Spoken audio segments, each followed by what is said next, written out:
YouTube streaming is live.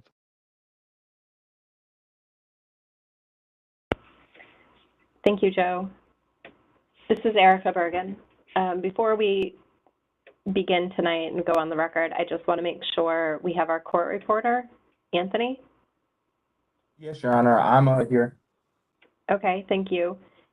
And for those who are on the call and intend to make a statement on the record, I just ask, because we have a court reporter on, that you speak slowly and clearly and spell your name, particularly if it's an unusual name. And I just want to let you know, Anthony, if you need to ask somebody to stop or slow down, rather, because you're not capturing their statement, please feel free to do so. And if you need a spelling of somebody's name, either try to ask before they begin their statement or wait until the end of their statement, and then you can ask them to clarify the spelling of their name. Yes, ma'am. Thank you. Sure. And it is 5:01, so I think, Anthony, if you're ready, we can begin.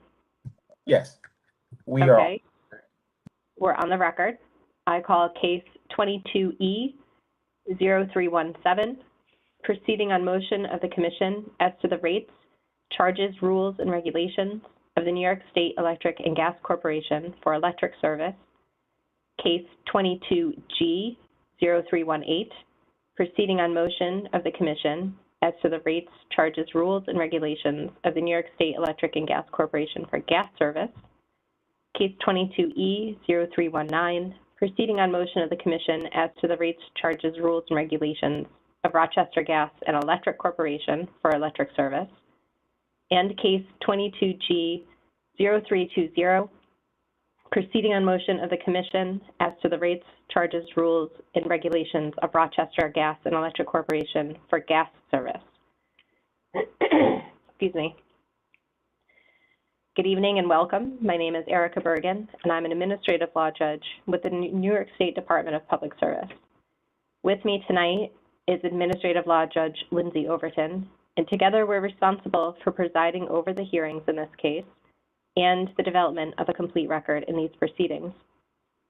We're here today for a public statement hearing that was noticed on August 19th, 2022. New York State Electric and Gas Corporation, which I will refer to as NYSEG, and Rochester Gas and Electric Corporation, which I will refer to as RG&E, filed amendments to their electric and gas tariff schedules on May 26, 2022, proposing to increase their annual electric and gas delivery revenues effective May 1st, 2023. NYSEG proposes to increase its annual electric delivery revenues by approximately $274 million, which is a 31.2% increase in base delivery revenues, or a 16.8% increase in total revenues.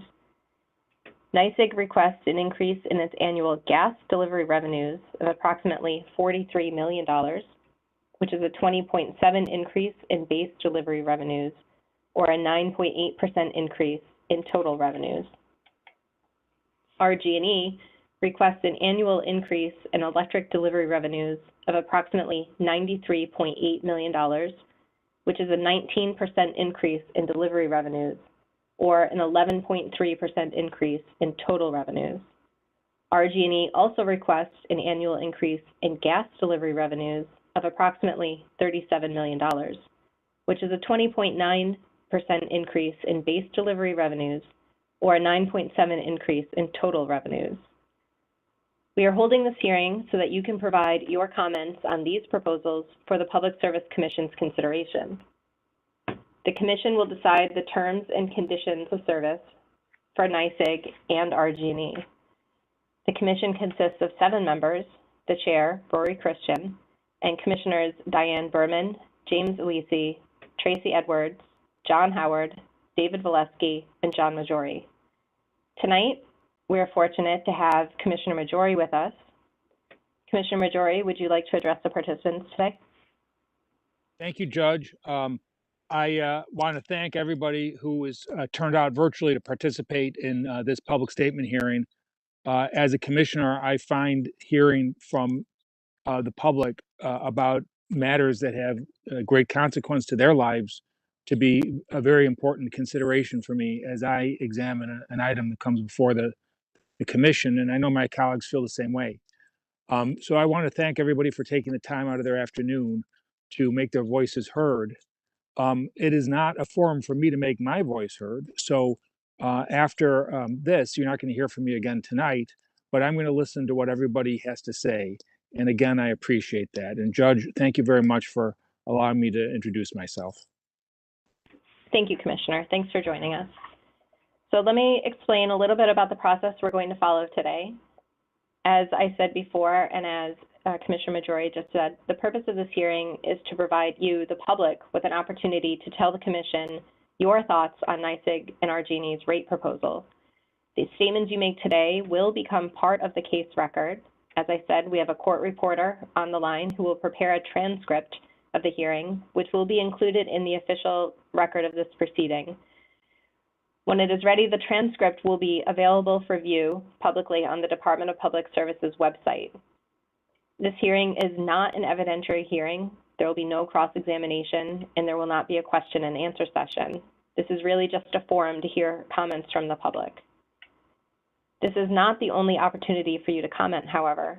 If you did not pre-register to speak today at the hearing, or you're not comfortable speaking at the hearing, but you would nevertheless like your views included in the record, there are a variety of other ways for you to comment, as was explained in the notice for today's event. You could submit your comments through the department's website. You can submit them by email, by regular mail, or there is a telephone number.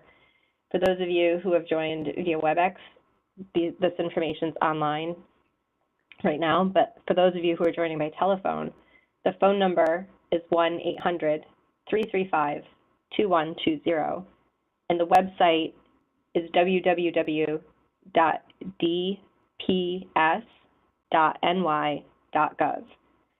And from there, you can search any of the 4 case numbers, and it'll bring you to the case record. All comments will be given equal consideration, regardless of how they are submitted.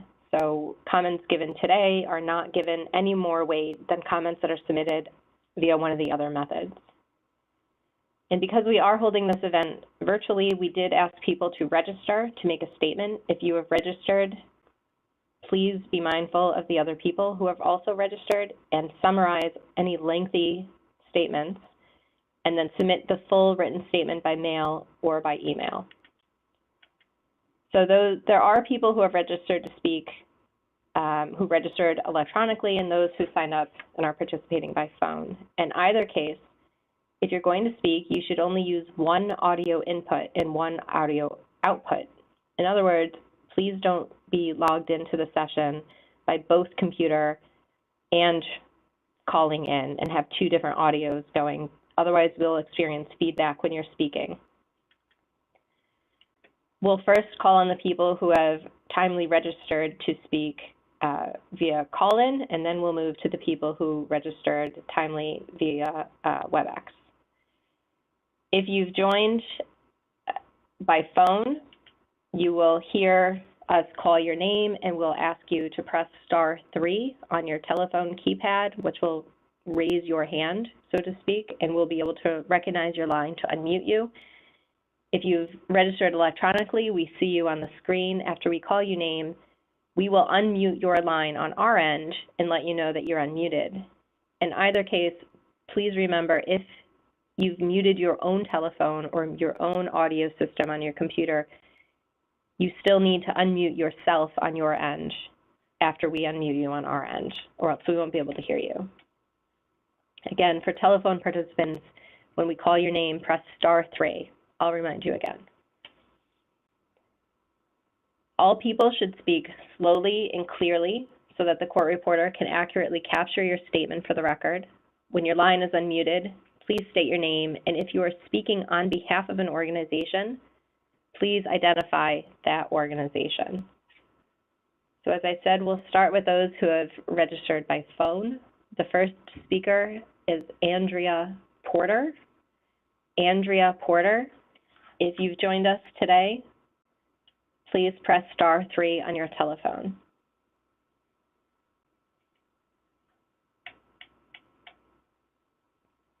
Not seeing a raised hand, Your Honor. Okay, Andrea, if you haven't joined yet, or if you're having trouble, what I'm going to do is when I call somebody, if we don't find them initially, I'm going to mark them, so we'll come back and recirculate the list at the end after we've had other people speak. So Andrea, if you're on and you're having trouble, we'll come back to you. The next speaker is Matt Slater. Matt Slater, if you're on, please press *3 on your phone.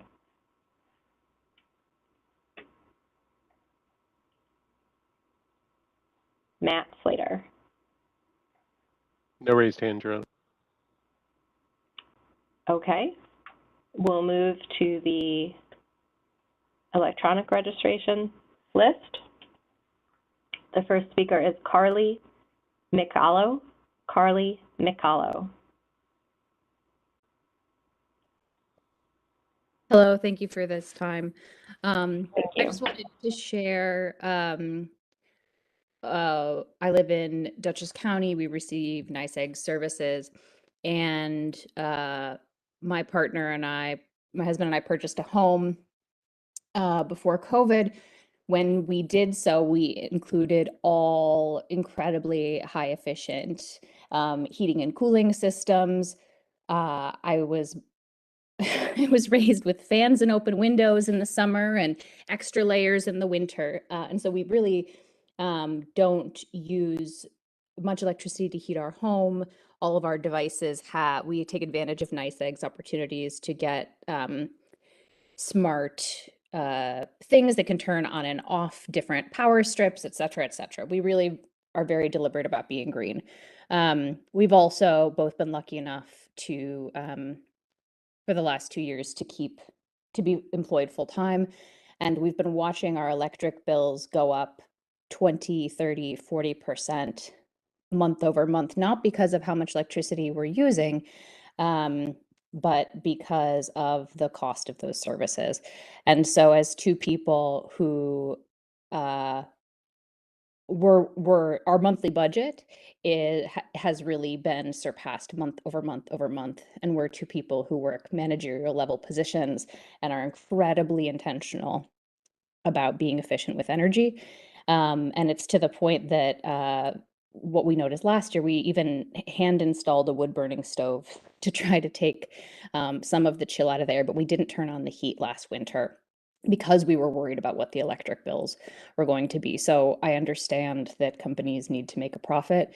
And I also know that utilities have special obligations ethically to the community that they serve.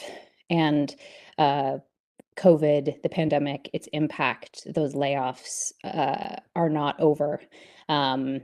Inflation and all of those things are impacting managerial households as well. And so I really hope that, I share my thoughts here because we have class privilege and we were really alarmed to see this rate, not because we freak out about things, but because it would make it very difficult for us to make our monthly budget work.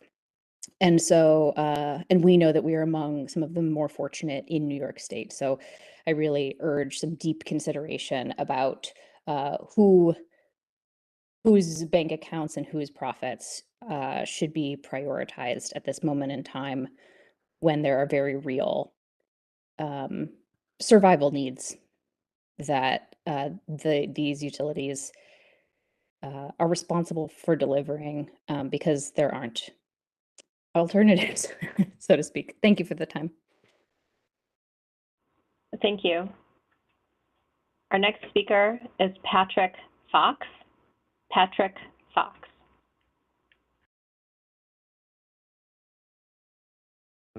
Patrick, you've been unmuted. Go ahead. Thank you. My name is Patrick Fox, F-O-X, and I'm a member of ARP and here representing them as a volunteer today, as well as an RG&E customer. On behalf of the tens of thousands of ARP members in NYSEG and RG&E service territories like me, I appreciate this opportunity to comment on these gas and electric rate cases. Many of our members are on moderate or low fixed incomes and were hard hit by the economic impacts of the pandemic. These revenue request increases, the largest in New York State history by percentage, would be shocking even if upstate economy was healthy.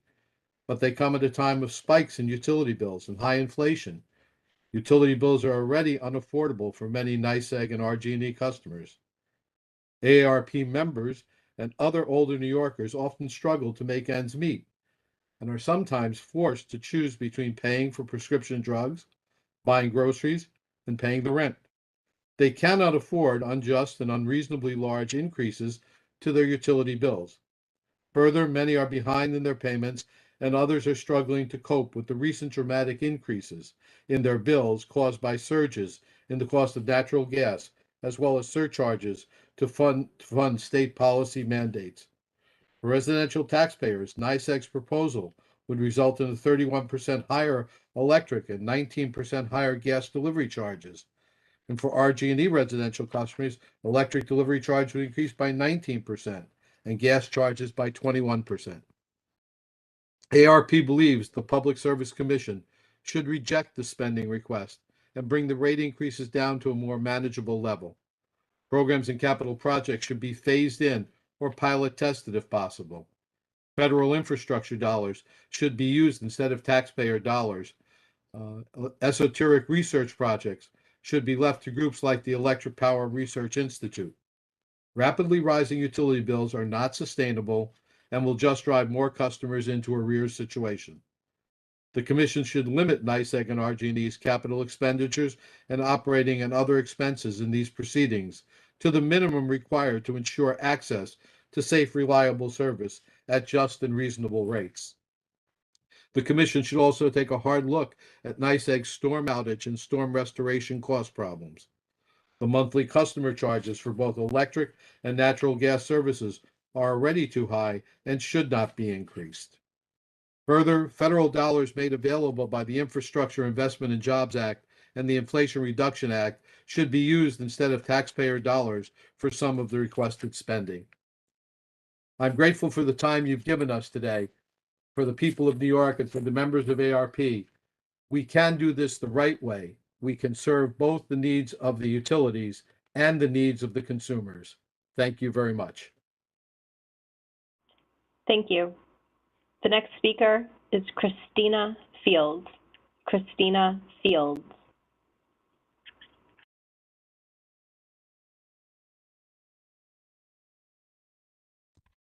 You've been unmuted, Ms. Fields. Go ahead. Hi, my name is Christina Fields. I'm a residential payer from Rochester's 19th Ward. The winters of the polar vortex here in Rochester, I lived in an apartment that only had baseboard heating.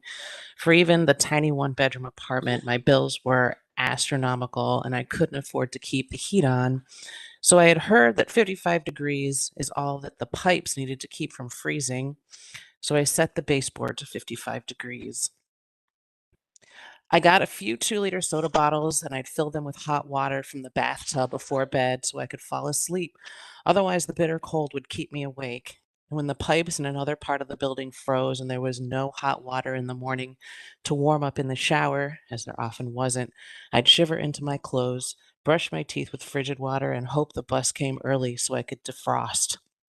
I'd burn candles for warmth too. And thankfully, I survived that winter, and I'm here to tell the tale. Already in Rochester, 1 in 3 people in the United States have problems paying their energy bills, leading to choices like mine to keep the temperature at an unhealthy level in my home in order to afford other necessities like food and shelter. In Rochester, 44% of Black and Latino residents already pay 1/10 to 1/4 of their incomes for energy. And RG&E squeezes our city's residents to guarantee its shareholders a 9% return on investment. That money is straight out of our pockets. An 18 to 24% delivery rate hike would lead to more shutoffs for the lowest income customers. There needs to be an alternative. In a cold city, a city where the winter weather can kill you, electricity must be a human right. a public utility in Rochester would guarantee Rochester's families energy independence and warm homes, no matter what energy conglomerates choose to do globally.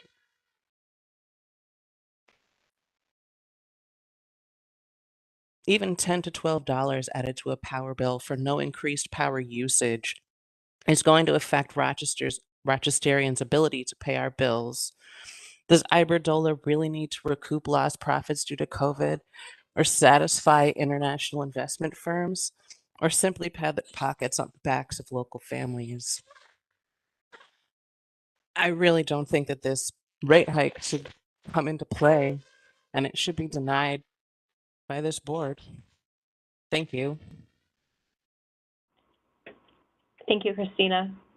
Our next speaker is Sophia Martinez. Sophia Martinez. Hello, guys. Can you hear me? We can. Hi, my name is Sophia Martinez. I'm with the Rochester for Energy Democracy, and I'm a resident of Rochester. And I'm currently against this current rate hike due to a personal story that I have, mainly because I believe RG&E already extorts its ratepayers like myself. Recently, I had an energy bill that was roughly $600. This was after months of RG&E billing me well above what I was actually using in energy usage. And even though I called multiple times, I couldn't get a hold of anybody to assist me, and I ended up paying $600 for that month, despite me only using about $200 worth of energy bills. Anywho, I believe that RG&E is using COVID-19 as an excuse to increase its prices and trying to pass off its excess profits onto us, the consumers. And this is the end result of what happens when you have a for-profit company that is allowed to be in charge of providing essential needs to people. RG&E currently makes about $89 million in profits a year for shareholders, rather than investing it in essential services like our grid and providing us with better service, or keeping jobs of their customer service lines local. They even are now asking to increase the rate of profits even higher, which is an affront to us while providing us for dismissal service. As a result, you get overcharged for your energy consumption, such as myself, and in a shoddy grid that isn't properly invested in. Currently, right now, in my account, I have a negative $905 balance because I were paid almost $1,000 last year for energy usage. This is ridiculous. Energy is a human right, and it will become increasingly important as our summers are becoming hotter and our winters are becoming colder. Regular consumers here in Rochester cannot afford this. They cannot afford RG&E's mistakes to cost them hundreds of dollars that they don't have. So I am here in support against the rate hikes and hope that they don't receive it. Thank you for your time. Thank you. Our next speaker is Ruth Marchetti. Ruth Marchetti. Ruth, if you've called in, please press *3 on your phone so we can identify you.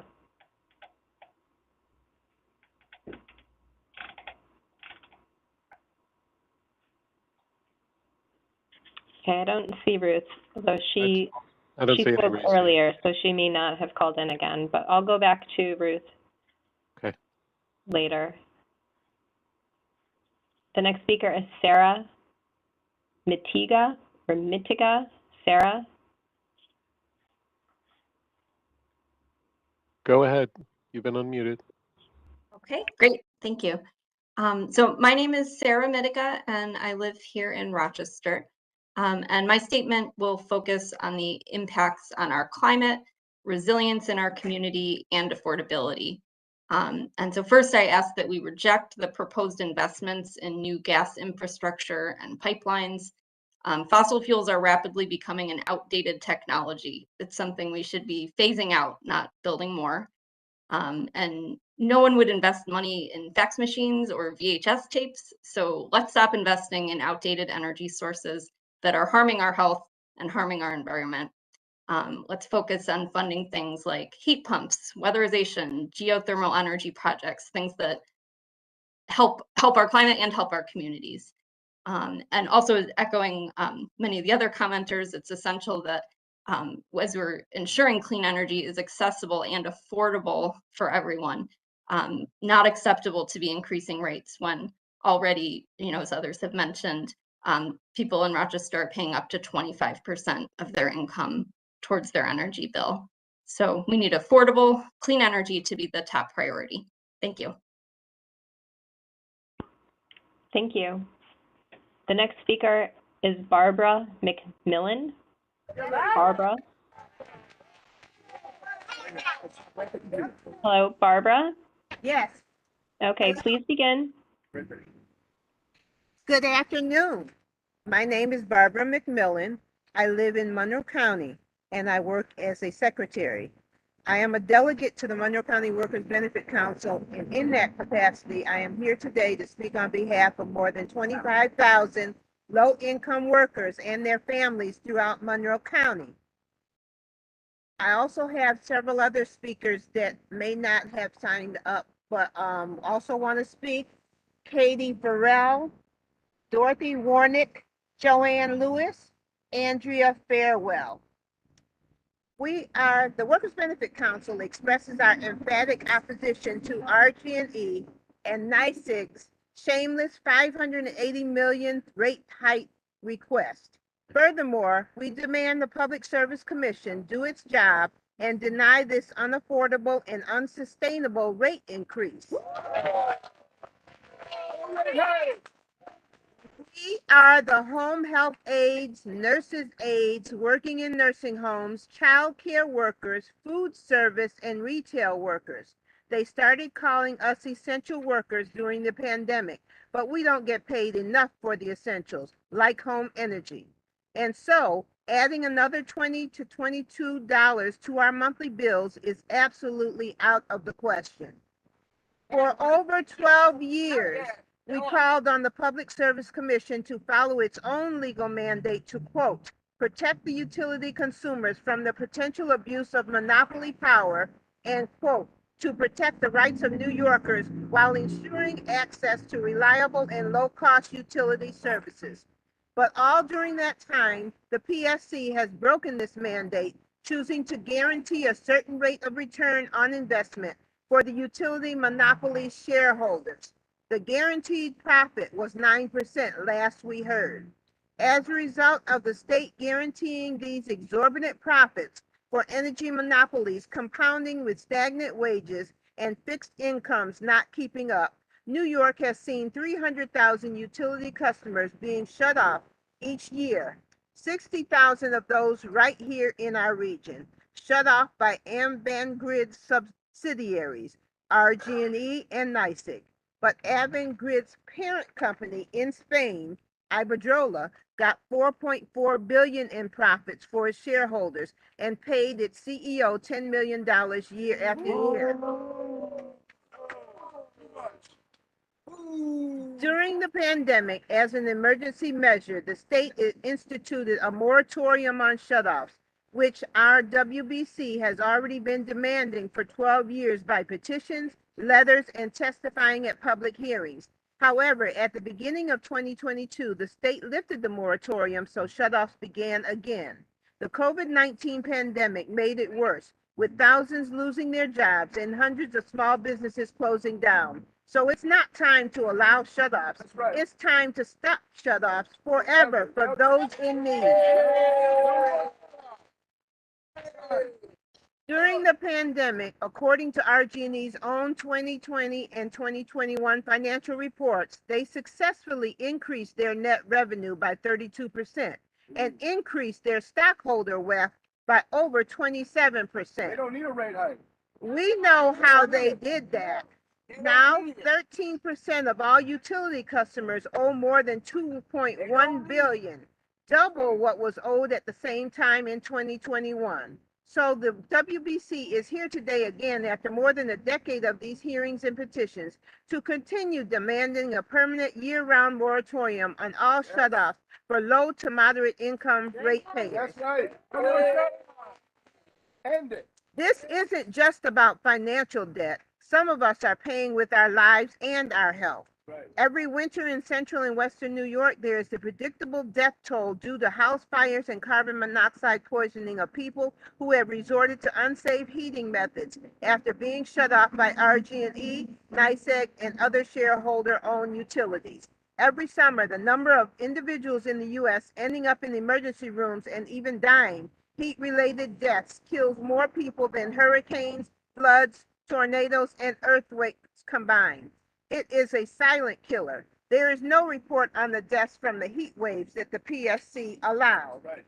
The same way we need heating in the winter months, we need air conditioning in the summer months as well, because both are essential to people's health and well-being, not to mention for keeping insulin refrigerated and to keep breathing equipment running, etc.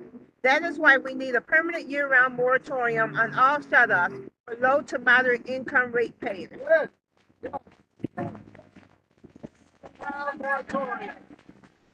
On July 28th of this year, the WBC just submitted a petition to the PSC's office in Albany by fax containing over 1,300 signatures and a dozen endorsement letters from local faith-based groups and nonprofits who are attempting to address the needs of the poor in our communities.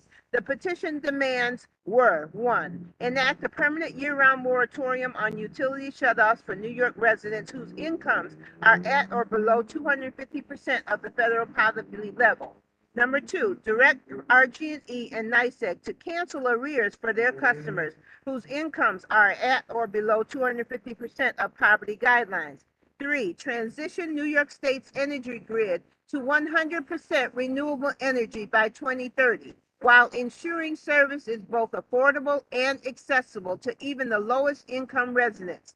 Dozens of people in our communities have called the PSC's offices to confirm that the petitions have been received and processed. Eventually, your staff in the Public Affairs Office told us that they had received them and forwarded them to Secretary Michelle Phillips. Then numbers of our people called her directly, and she eventually indicated that they had been received. We saw what happened next. The state government claimed debt forgiveness from those in debt, which is our second demand. But what they really did is pay off the utilities' debts with $567 million that is coming out of our taxes. Except for the 6% utilities kicked in, but somehow they are allowed to actually bill us for that 6% through additional surcharges to pay off our debt. The PSC could make utilities affordable and environmentally sustainable in the interests of poor and working people throughout New York State, if it was truly a priority to them. This year, the Public Service Commission has another chance to live up to its legal mandate and to do what it was created to do: serve the public.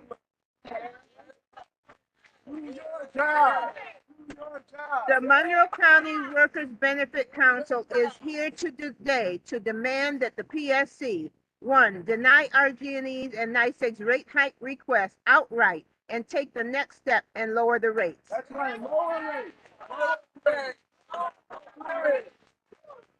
2, enact a permanent year-round moratorium on utility shutoffs for New York residents whose incomes are at or below 250% of the federal poverty level. Yes.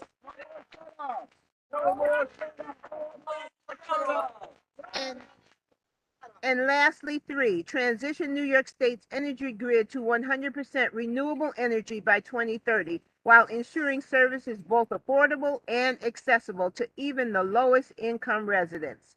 Thank you. Thank you, Barbara. Our next speaker is Andrea Farewell. I think Barbara, you mentioned she was with you. Is that accurate? Yes. Okay, Andrea, you may begin. Right, Andrea. Hey. Well, good afternoon. My name is Andrea Farewell. I represent and I'm here with the Monroe County Workers Benefit Council. I too am a consumer of RG&E. And I just like to say that people have a hard enough time in low income communities that are already struggling to make ends meet and are on a very restricted income. And we do not have the luxuries, or they don't have the luxuries of having another rent or another mortgage payment, which their bill does add up to that amount. That's right. It's very sad. And I don't think it's our problem if they are going to raise these rate hikes. And I just say no to that. People are already struggling to try to make ends meet, choosing eating over heating and those type of things. Okay? And that's why I endorse the demands of the Monroe County Workers Benefit Council. Cancel the rate hike entirely, install a year-round moratorium and shutoffs, and transition to 100% renewable energy grid by 2030, while keeping rates affordable for even the lowest income ratepayers. Thank you so much for your time. Thank you, Andrea. Our next speaker is Catherine Farrell. Catherine Farrell. She's right here. Okay, great. Catherine, you may begin. Hello, yes. Can you hear me okay? We can. Okay, great. So my name is Catherine Farrell, and I live in Rochester, New York. I am a freelance sign language interpreter. And before I give my prepared remarks, I'd like to just say that I personally, similarly to people who have spoken already, am experiencing a raise in my bills. I have had the same charge every month on average for a year, and then just this month it went up $40. I certainly was not using $40 worth of energy more. In fact, I was out of town for part of the month. So it really goes to show and to reiterate that these claims are real and people are continuing to struggle. But I am here today with, as my peers said, the Monroe County Workers Benefit Council, representing more than 25,000 low-paid working people and families throughout Monroe County. The WBC opposes any and all rate hikes on our utility bills, as it would only cause more poverty and economic inequality, as well as pain and suffering in our communities.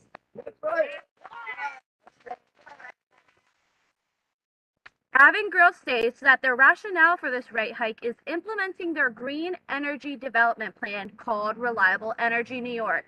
While the WBC supports all sincere efforts to transition New York's energy grid to one based 100% on renewable energy, we take exception to the utilities' claim that they must raise our bills in order to do that. Right. Their claim is especially disingenuous in light of the fact that RG&E increased their revenues and profits during the pandemic by 32% and 27% respectively. And this, while the numbers of ratepayers statewide who were unable to afford their utility bill doubled to 13% of all households, collectively owing $2.1 billion. The claim that the only pathway to green energy is higher bills for the ratepayers is a lie. That's right. Tell us. The concept of sustainable development was defined and accepted globally at the 1987 World Commission on Environment and Development Conference as development that meets the needs of the present without compromising the ability of future generations to meet their own needs. In other words, sustainability includes meeting the people's needs here and now in a way that allows our children and grandchildren to do the same. Therefore, sustainability must be economically viable and socially inclusive and equitable, as well as ecologically responsible. In 2015, all 193 member states of the United Nations unanimously adopted the 2030 Agenda for Sustainable Development with its 17 Sustainable Development Goals. That includes the United States. Later that same year, the Monroe County's Workers Benefit Council officially endorsed the 2030 Agenda because it is consistent with our program going back 40 years. Sustainable Development Goal number 1 is to end poverty in all its forms everywhere. Goal number 7 is to ensure access to affordable, reliable, sustainable, and modern energy sources for all. Goal number 11 is to make cities and human settlements inclusive, safe, resilient, and sustainable. While we take urgent action to fight climate change, we must do so in a way that eliminates economic and social inequality. There is nothing sustainable about a multi-billion-dollar energy holding company like Iberdrola and Avangrid, owner of RG&E and NYSEG, paying for their so-called green energy initiative by raising customers' bills over $20 per month. If it is not affordable to all utility customers, then it may be green, but it is not sustainable. There's nothing sustainable about forcing us to let them put their smart meters in our homes to charge us more money for using electricity at peak hours of the day, such as when a working mom gets home from work at 5 p.m. and must cook dinner for her kids and do the laundry while they get started on their homework. And if we choose to opt out of their smart meter program, they will add an additional $12 a month to our bill, all in the name of going green. Well, it may be green. While it may be green, this type of profit-driven environmentalism is creating more poverty in our community, and so we say that it is not sustainable again. There's nothing sustainable about a deregulated energy market that allows the largest investment banks in the world to drive up the price of a life necessity, such as heat in the winter when weather experts predict extreme winter weather on the horizon, and they all start buying gas futures expecting to make a windfall profit. When the PSC throws hundreds of thousands of our families under the bus by allowing utility rate hikes in the name of going green, we must fight for sustainable development and not policies that harm the majority of the benefit of the already wealthy and powerful. We, the Monroe County Workers Benefit Council, demand the PSC and the New York State government set an example for others to follow and adhere to the letter and spirit of the 2030 Agenda for Sustainable Development and transition our state's energy grid to a clean, renewable, modern energy grid by 2030 for the sake of our children and grandchildren and for generations to come. That's right. We demand that the PSC achieve this while ensuring that utility rates remain affordable for even the lowest income ratepayers. To achieve this, the PSC must take whatever action is necessary to ensure that those who have been profiteering off our energy grid and energy markets be required to foot the bill for this transition to renewable energy. They have the money to cover the necessary costs. We do not. We have tightened our belts year after year after year, and it is time for them to share the burden. Thank you. Thank you, Catherine. The next speaker is Mersin or Mersin Capillari. M-E-R-S-I-N, Mersin Capillari. They may have called in, Your Honor, if they're not with the group. Okay, I didn't hear that name as part of the group before. So Mersin, if you've called in, please press *3 on your telephone so we can identify you. Again, it's Mersin or Mersin Capillari. I don't see any raised hands. I concur, no raised hands. But I did see that Matt Slater, who we had called on earlier and was not available, has joined. Can we go to Matt Slater, please?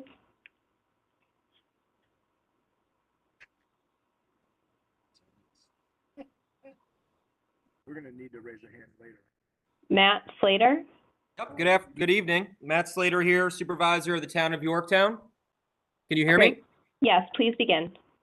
Thank you very much. I'm going to be very brief with my comments tonight. The proposed increase for the NYSEG rate hike is substantial.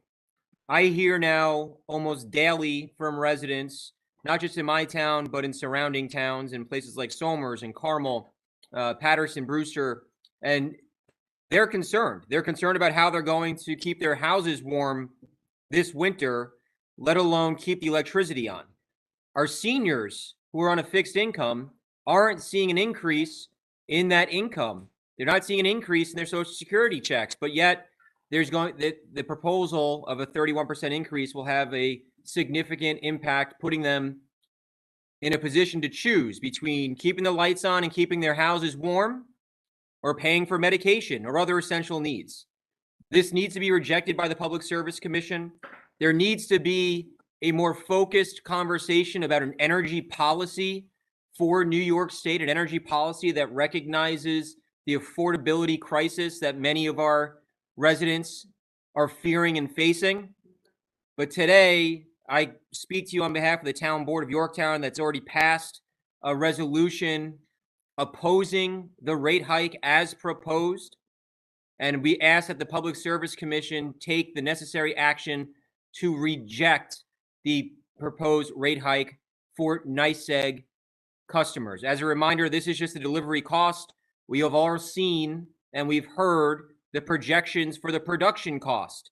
So really what we're talking about is a significant increase for people in our region to turn their lights on, to heat their homes, and to enjoy a somewhat decent quality of life. This is unsustainable, the trajectory that we're going in, and it really needs to be looked at, revised, and this rate hike needs to be rejected. I appreciate the Public Service Commission allowing me to speak. I also do want to just make note that I was disappointed that the PSC did not grant our requests that I made with Assemblyman Byrne to hold an in-person public hearing in the town of Yorktown as you did in 2019. Our residents feel slighted by that. We are at the end of the NYSEG territory, and they would have appreciated and enjoyed the opportunity to speak to you tonight. But I'm happy to speak on their behalf, and it's very clear that our residents want a rejection of the NYSEG rate hike. Thank you very much. Thank you.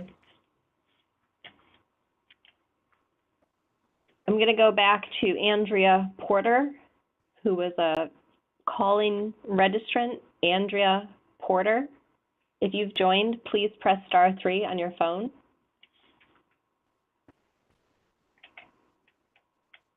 Andrea Porter, press *3 on your phone if you've joined us.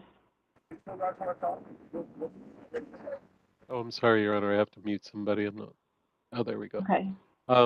No Andrea Porter, Your Honor. Okay, thank you.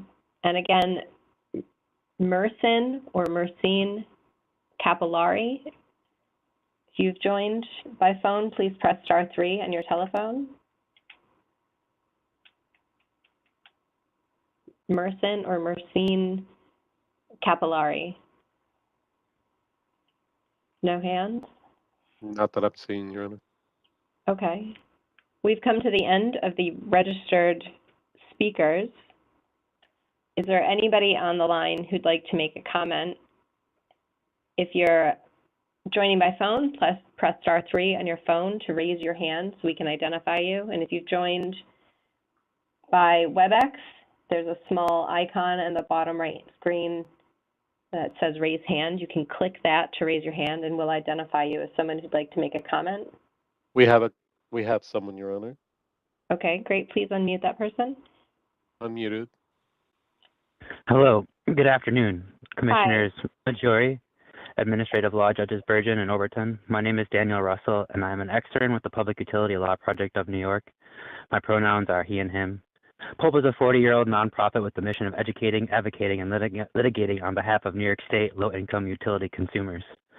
PULP thanks the Department of Public Service for the opportunity to testify in relation to New York State Electric and Gas Corporation's electric and gas rate cases 22-E-0317 et al.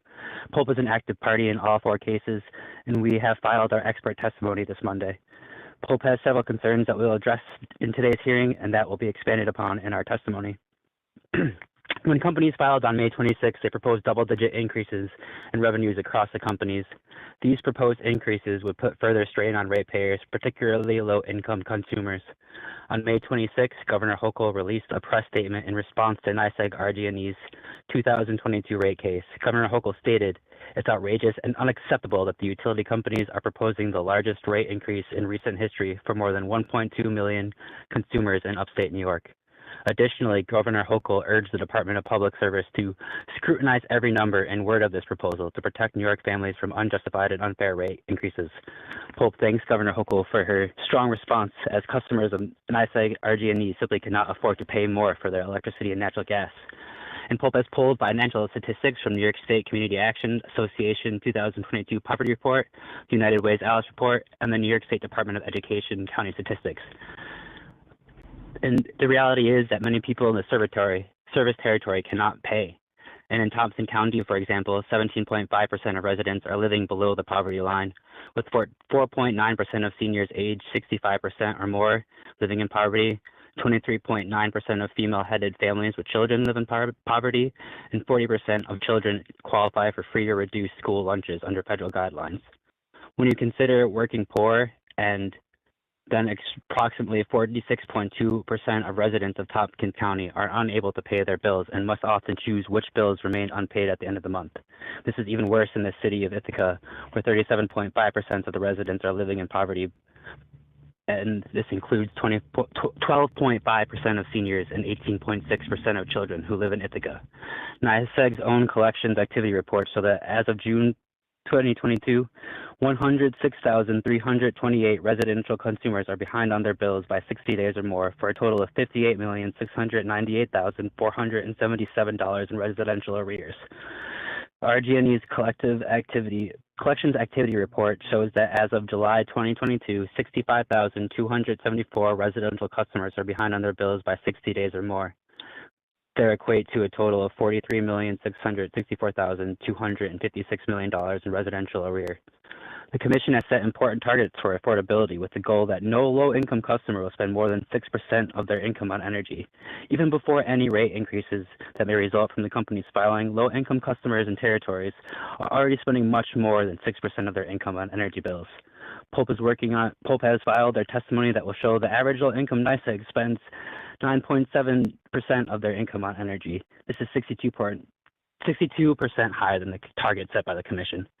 Our testimony will also show that the average low-income RG&E customer spends 9.1% of their income on energy. This is 52% higher than the target for affordability. These burdens may be even more exaggerated in disadvantaged communities as defined by the Climate Justice Working Group. The effects of the COVID-19 pandemic are still heavily felt across the company's territories, and everyday ratepayers are struggling with their bills that are unaffordable. In these unprecedented times, Pulp asks the Commission to follow Governor Hochul's request and scrutinize RG&E and NYSEG's rate requests to make sure the rates consumers are paying are just, reasonable, and fair. Thank you for your time. Thank you. I see we have another hand raised.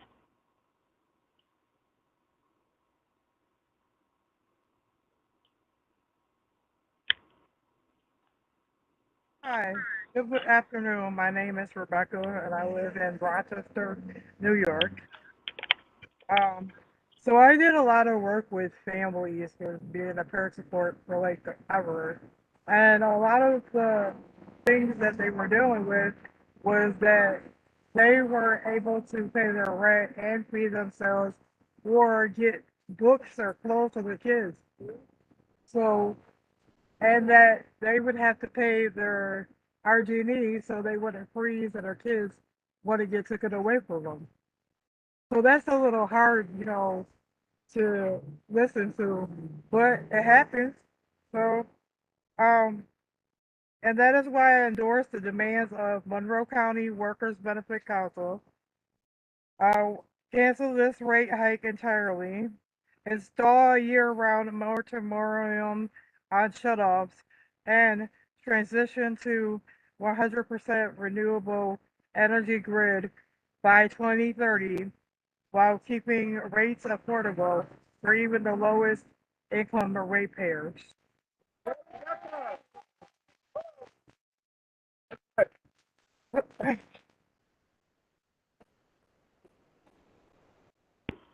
Rebecca, are you continuing? Well, no. Okay, thank you. Thank you for your comment. Excuse me, is it possible if I can get your last name as well? Loomis. I'm sorry, can you spell that, please? Loomis. Thank you. Thank you. And is there anybody else in your group who called in with Barbara that would like to make a statement?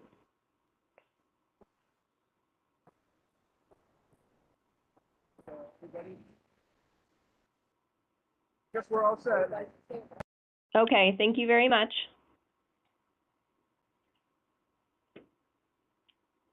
So is there anybody else on the line who'd like to make a comment? If you've joined by WebEx, you can press the raise hand button in the bottom right corner. If you've joined by phone, please press *3 on your telephone. *3, if you join by telephone, will raise your hand so we can identify you.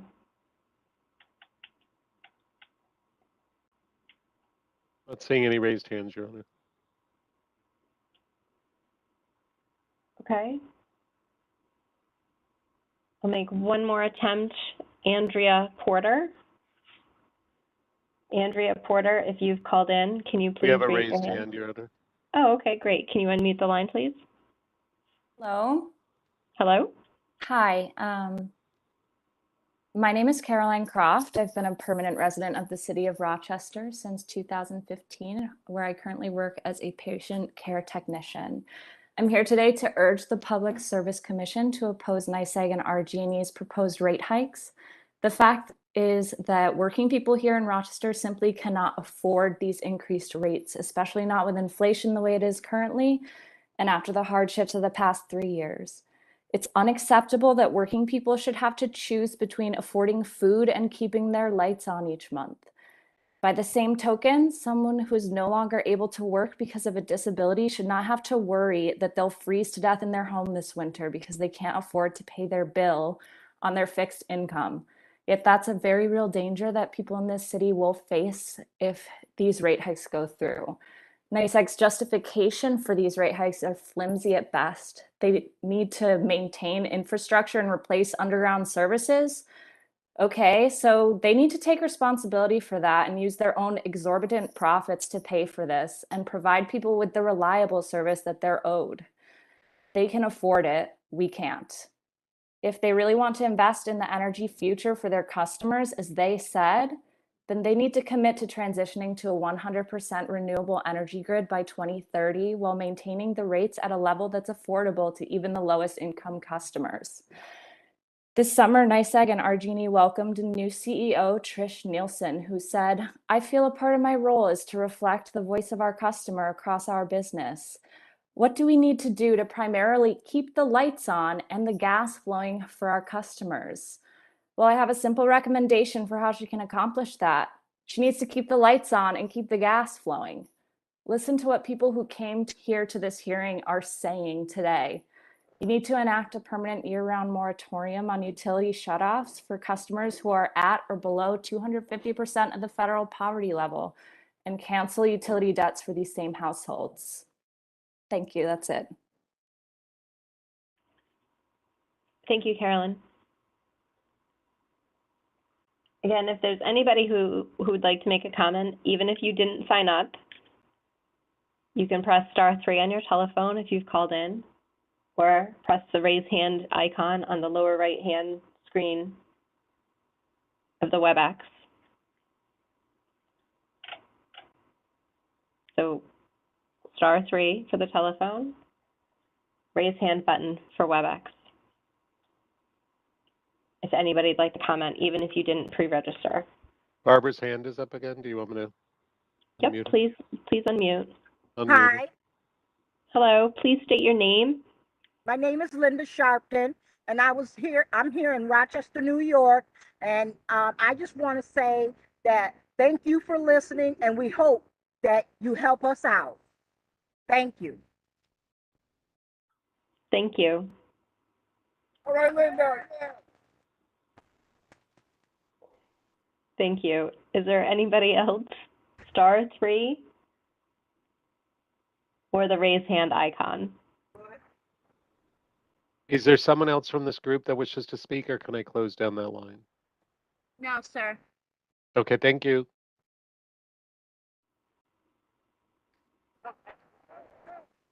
I don't see anybody, Your Honor. I don't think Barbara's group is muted, so.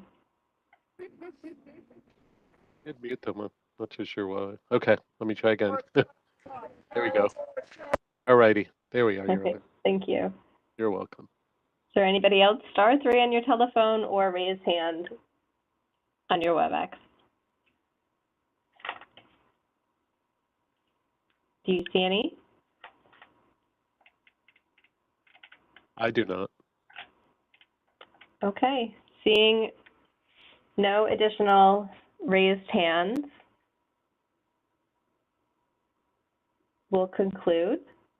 So this concludes our public statement hearing. I'd like to remind everybody on the line, if you didn't want to make a verbal comment today, you can still comment by the other means we talked about earlier, which is also found in the August 19th notice. Again, the phone number to make your comments, 1-800-335-2120.